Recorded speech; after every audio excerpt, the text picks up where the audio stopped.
Davos పర్యటన ముగించుకొని రాష్ట్రానికి వచ్చిన ముఖ్యమంత్రి చంద్రబాబు నాయుడు ప్రపంచ ఆర్థిక సదస్సులో ఆయా సంస్థలతో జరిగిన చర్చలు, ప్రతిపాదనలు కార్యరూపం దాల్చడంపై దృష్టి పెట్టారు. పోతే ఫస్ట్ టైం నేను జైల్లో ఉన్నప్పుడు ఎక్కడెక్కడి నుంచో మీరు డెమాన్స్ట్రేషన్లు చేస్తా ఉంటే ఇన్ని దేశాల్లో తెలుగు వాళ్ళు ఉన్నారా అని నాకే ఆశ్చర్యం కలిగే పరిస్థితి వచ్చింది. అది 1-2 రోజులు చేయాలా మీరు? నేను జైల్లో ఉన్న 53 రోజులు నిరంతరం మీరు ఉద్యమాలు చేశారు. గన్నవరం విమానాశ్రయం నుంచి ఉండవల్లి నివాసానికి చేరుకున్న చంద్రబాబు రాష్ట్ర ప్రభుత్వ ప్రధాన కార్యదర్శి కె విజయానంద్, సీఎంఓ అధికారులతో దావోస్ పర్యటనపై చర్చించారు. కంపెనీలతో నిరంతరం సమీక్షలు, సంప్రదింపులు జరపడం ద్వారా పెట్టుబడులు కార్యరూపం దాల్చేలా చూడాలని, వీటిని ఎప్పటికప్పుడు సమీక్షించాలని సిఎస్ విజయానంద్కు ముఖ్యమంత్రి చంద్రబాబు సూచించారు.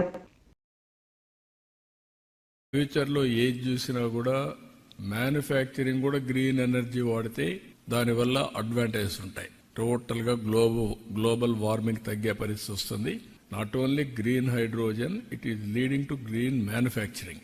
రెండోది building the next petrochemical hub. ఆంధ్రప్రదేశ్ని ఇంకొక పెట్రోకెమికల్ హబ్గా తయారు చేయాలని. మూడోది pioneering the blue economy of tomorrow, Andhra Pradesh rule. Ocean economy, blue economy, అది ఫ్యూచర్ భవిష్యత్తు. అబండెంట్ ఆపర్చునిటీస్ ఉన్నాయి ఆంధ్రప్రదేశ్కి. ఎందుకంటే 1000 కిలోమీటర్ల సీ కోస్ట్, అది కూడా ఈస్ట్ కోస్ట్ లో ఉన్నాం.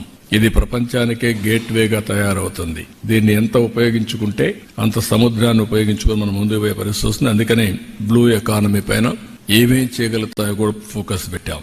ఇంకొక పైన achieving SDGs by catalysing nature అనే system scale. APCNF, Andhra Pradesh community managed natural farming ప్రపంచానికి ఒక నమూనా Andhra Pradesh. People are very happy. 1 farmer to 1 million. ఈ రోజుకి ఒక వ్యక్తితో స్టార్ట్ చేసి 10 లక్షల ఫార్మర్స్ కి రీచ్ అయ్యాం. ఇది రాబోయే 5 ఏళ్లలో 40 లక్షల ఫార్మర్స్ కి రీచ్ అయ్యే పరిస్థితి వస్తుంది. ఇది ప్రపంచానికి ఒక నమూనా.